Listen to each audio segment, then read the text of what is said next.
Katibu wa Baraza la Mapinduzi na Katibu Mkuu Kiongozi Mhandisi Zena Ahmed Saidi aendelee na utaratibu wa kiapo. Karibu mheshimiwa.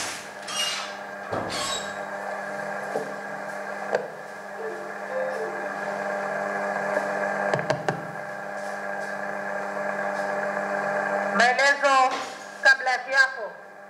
Kwa mujibu wa kifungu cha 31 cha Katiba ya Zanzibar ya mwaka 1984 na kifungu cha 3 cha Sheria ya Viapo nambari 1 ya mwaka 1986, mtu anayechukua madaraka ya urais wa Zanzibar kabla ya kuanza wadhifa huo atakula kiapo cha uaminifu na kiapo cha kazi, na viapo hivyo vitaendeshwa na Jaji Mkuu wa Zanzibar.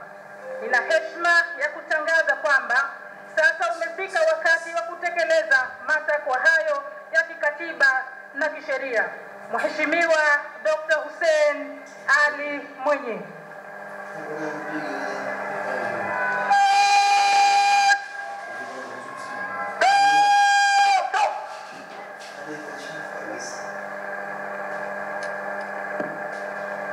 Mimi Hussein Ali Mwinyi naapa kwa jina la Mwenyezi Mungu kwamba nitakuwa mwaminifu kwa Zanzibar na kuitumikia kwa moyo wangu wote, na kwamba nitaihifadhi, nitailinda, nitaitii na kuitetea katiba ya Zanzibar na katiba ya Jamhuri ya Muungano wa Tanzania na watu wake kwa mujibu wa sheria iliyowekwa, na kuomba Mwenyezi Mungu unisaidie.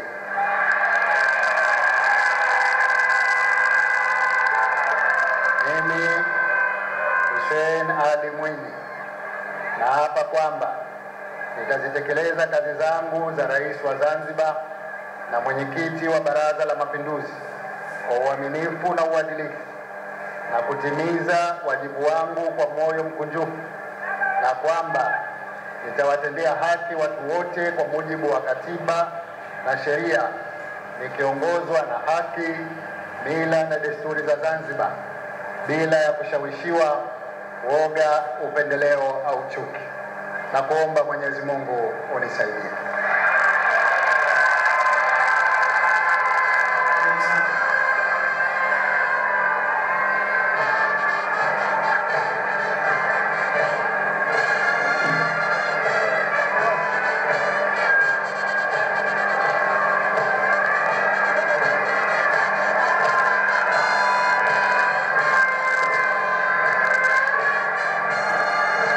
Waheshimiwa viongozi mbalimbali, ndugu wananchi, wageni waalikwa, mabibi na mabwana, kiapo kimetamatika rasmi na babu Mheshimiwa Rais wa Zanzibar sasa na mwenyekiti wa Baraza la Mapinduzi Dr. Hussein Ali Hassan Mwinyi, rais wa awamu ya 8 kipindi cha pili.